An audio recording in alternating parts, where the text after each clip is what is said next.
KTV Originals। Welcome to colour bar. আমি দেবস্মিতা শুরু করছি বিনোদন জগতের স্পাইসি লেটেস্ট খবর আর গসিপ নিয়ে entertainment bulletin colour bar. Ankush হাজরার প্রযোজনায় আসছে বাংলার নতুন ছবি নারী চরিত্র বেজায় জটিল। নতুন বছরে অ্যাকশনস নয়, ফ্যামিলি ড্রামা নিয়ে আসছে নারী চরিত্র বেজায় জটিল। ইতিমধ্যেই প্রকাশ্যে এসেছে ছবির টিজার ও প্রথম গান কাটা ফুটেছে। অঙ্কুশ হাজরা এবং ওয়েন্দ্রিলা সেনের অফ স্ক্রিন জুটির ঔজ্জ্বল্য কোথায় গিয়ে অন স্ক্রিনে ধরা পড়েছে এই গানে। ছবি নিয়ে জমজমাট আড্ডায় অঙ্কুশ ও ওয়েন্দ্রিলা কি জানালেন শুনবো।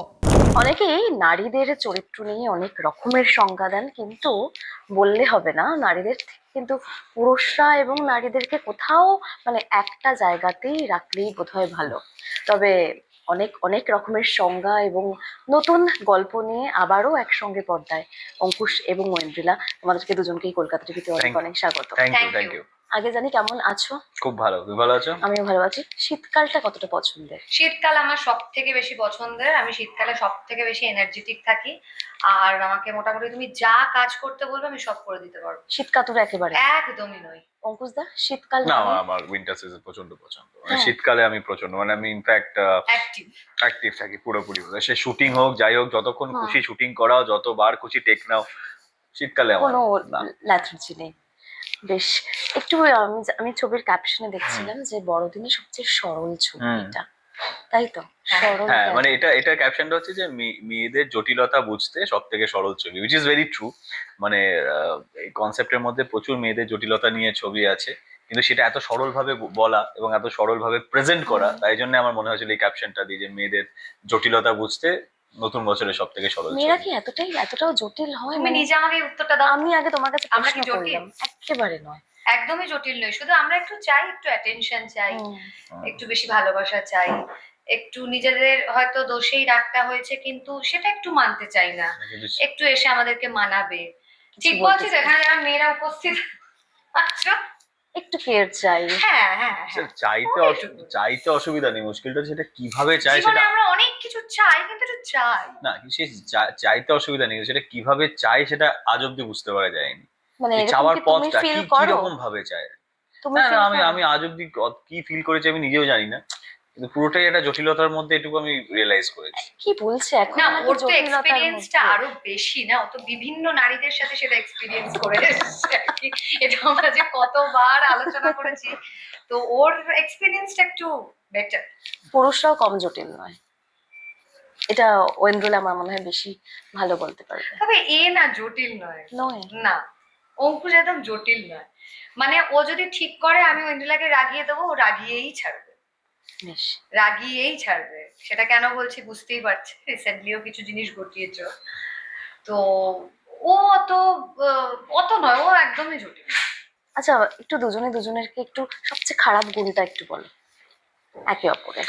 অ্যাকচুয়ালি আমি ওটা অনেক আগেও দু একটা জায়গায় বলেছি, ওর যেটা অ্যাকচুয়ালি খারাপ গুণ সেটাই ওর অ্যাকচুয়ালি ভালো গুণ, যদি অনেস্টলি বলা যায়। মানে যে ও কিছু কিছু জায়গায় এতটাই আপফ্রন্ট বা মুভফাট যদি বলো, এবং সেইটা না, ও অ্যাকচুয়ালি সেটা কোনো মানুষ বিচার করে নয় বা সেই মানুষের পজিশন বিচার করে নয়, মানে সেটা যে কেউ হতে পারে, স্পষ্টবাদী এবং সবার ক্ষেত্রে, এবং এবং যে ভাবে, মানে ও যদি মাথা গরম হয়ে যায় তাহলে ও যে মানে যে কোনো ধরনের মানুষকেই, সেটা তার সেই সমাজে তার পজিশন যেটাই হোক, ও সেম ভাবে সেই কথাটা শোনাবে তাকে। তো আমি অনেক সময় বলি যে অনেক সময় একটু প্রভাবশালী মানুষ যারা হয় তাদেরকেও বলতে ছাড়ে না, আমি নিজের চোখ সামনে হয়েছে, সে ফোনে হোক যেখানে। আমি সবসময় বলে ফেলো না, যাই হোক, মানে এরকম করে অনেক বলেছি, but she is like that. এবার অনেক সময় সেটা কিছু কিছু ক্ষেত্রে ব্যাকফায়ার হয় বা কিছু হয়, বা সেটাও খুব সুন্দরভাবে ট্যাকেলও করে। বাট আমার মনে হয় এটাই ওর পজিটিভ নেগেটিভ যেটাই বলো, এইটাই আর কি। কারণ অনেক সময় আমাকে একটু কন্ট্রোল হ্যান্ডেল করতে হয়। আবার তোমার কাছে আসছি, আগে তুমি বলো অঙ্কুশদার সবচেয়ে খারাপ গুণ বা দোষ।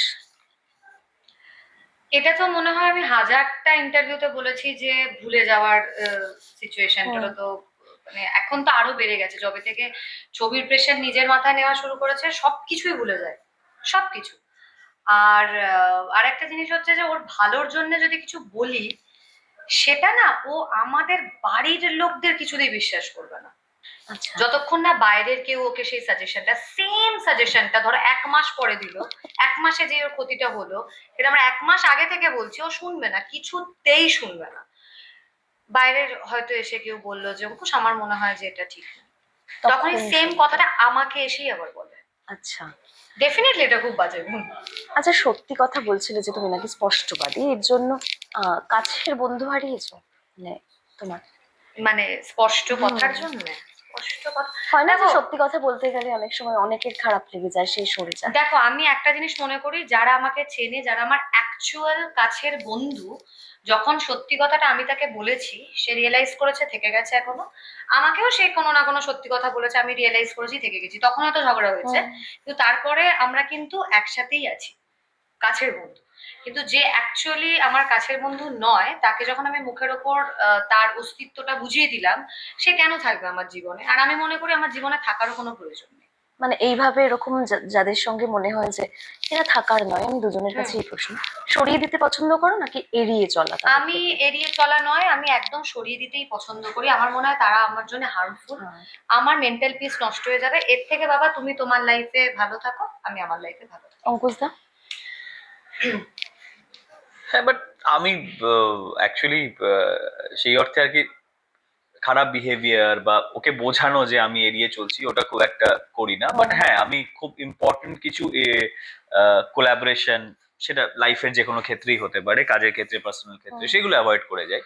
কিন্তু ও যেমন কমপ্লিটলি কাট অফ করে দেয় ওই বিষয়টা, আমি একটু কোথাও না কোথাও সে ফেক বলো যাই বলো, অশান্তি চাই না বলে আমি জাস্ট একটা ভালো সম্পর্ক মেনটেন করি। বাট হ্যাঁ, হ্যাভিং সেড দ্যাট, আমি কোনো ইম্পর্টেন্ট কিছু তার পার্ট করি না, যেটা প্রফেশনাল পার্সোনাল যাই হোক, সেই মানুষগুলোকে ইম্পর্টেন্ট কিছু নিজের লাইফের পার্ট করি না। মানুষ চিনতে পারো? না, একসাথে না, না, না, চিনতে পারে না। না, একদম না। না, না, প্রবলেম অ্যাকচুয়ালি না। আমি আম, আহ, আমার সঙ্গে কেউ যদি খুব ভালোভাবে মেশে, কথা বলে, কিছু সময়ও কাটায়, ওই সময়টাকে আমি খুব ভ্যালু দিই।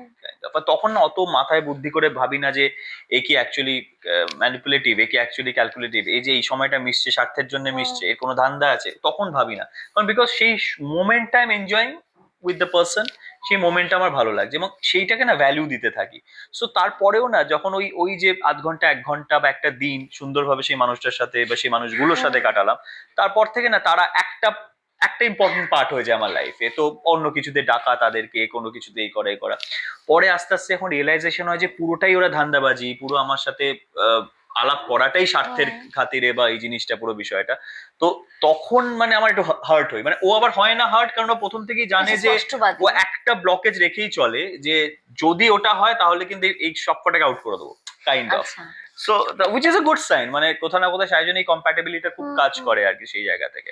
তো আমি একটু অন্য জায়গায় আমি হার্ট হয়ে যাই যে সেই দিনই তো আমরা কিছু, তো হয়তো বিশাল সময় কাটানো নয়, হয়তো একটা রেস্টুরেন্টে কিছু করি, কিন্তু মুহূর্তটা, তখন না খারাপ লাগে, হ্যাঁ। এত সুন্দর তো এই 10 মিনিট আমরা কথা বললাম, আসলে ছিলাম, কি বলতো, থাকলাম। আমি না সামহাও আমার এই পাওয়ারটা না ছোট থেকেই আছে, এটা আমি মায়ের মধ্যেও দেখেছি, আমার মায়ের মধ্যে আমি না ভাইবটা পেয়ে যাই।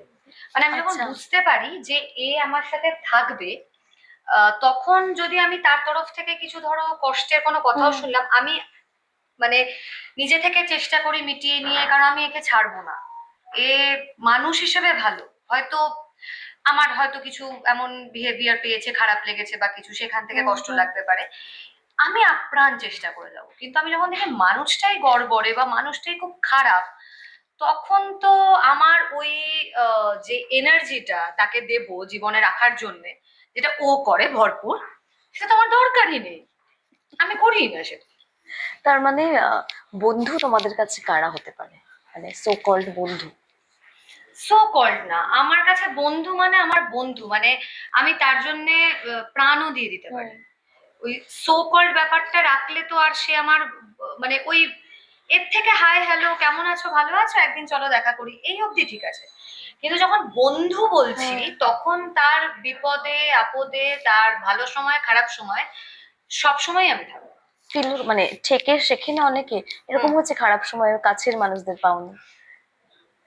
না গো, এইটা আমার তো কোনোদিন হয়নি, কারণ অঙ্কুশদা ফিল করেছে? আমার যেমন কাছের মানুষ, মানে খুব লিমিটেড লোকজনকে তো কাছের মানুষ বলে। তো যখন আমার খারাপ সময় গেছে, আমি তখন সব সময় তাদেরকে পেয়েছি। তারা হয়তো আমার জীবনে 4-5 জনই আছে, কিন্তু আমি চিরকাল পেয়েছি। বেশ। তো আমি কোনোদিন ওটা ফিল করিনি। অঙ্কুশদা? না না, পেয়েছি, কাছের মানুষ তো সবসময় পেয়েছি, ইভেন আমার ফ্রেন্ড সার্কেল এই এরা সবাইকেই সে সময় পেয়েছি। আর এখন আমাদের অ্যাকচুয়ালি আমরা না ওই ভাইবটা পেতে পেতে পেতে এত ধাক্কা বলো এই বলো খেতে খেতে আমরা বুঝে গেছি যে কারা কারা অ্যাকচুয়ালি থেকে যাবে বা কারা কারা কি, তো আমাদের সার্কেলটা ওইটুকুর মধ্যে এখন রয়ে গেছে। তো সেই জায়গা থেকে হ্যাঁ, সেই সব কোনো চাপ নেই। আজকের কালাবার এখানেই শেষ করছি, দেখা হচ্ছে পরবর্তী এপিসোডে। আমাদের এই স্পেশাল বুলেটিন কেমন লাগছে কমেন্ট করে জানান আমাদের ফেসবুক পেজে, ইনস্টাগ্রামে, ইউটিউবে এবং এক্স হ্যান্ডেলে। এছাড়াও ফলো করতে ভুলবেন না আমাদের website Kolkata TV online. Kolkata TV, রাত দিন 7 দিন।